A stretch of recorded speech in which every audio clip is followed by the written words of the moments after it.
අපි අද බලමු Mozilla browser එකේ සේව් කරලා තියෙන පාස්වර්ඩ් එකක් බලා ගන්න විදිහ. ඒක කරන්නේ මුලින්ම Mozilla browser එක ඕපන් කරලා options කියන ටැබ් එකේ ට ගියාම මෙන්න මෙහෙම ජෙනරල් කියන එක normally open වෙලා තියෙන්නේ. ගොඩක් වෙලාවට අපි Gmail Facebook වගේ සයිට් වලට log වෙද්දී මුල්ම සැරේ log වෙද්දී පාස්වර්ඩ් එක සේව් කරන්නද කියලා අහනවා.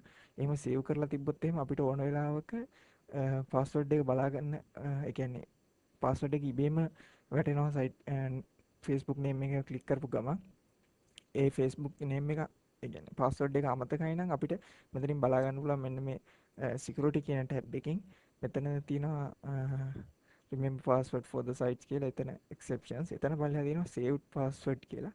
මේ saved password කියන එක ක්ලික් කරාම මෙතන පෙන්නනවා අපි log වෙන site එක කියන්නේ password save වෙන්න දීලා තියෙන site මේ Facebook එක Mediafire එක මේ වගේ site වල මෙතන show password දුන්න ගමන් මේ ඒ site එකට අදාළ password ඔයාලට දැක් ගන්න පුළුවන්.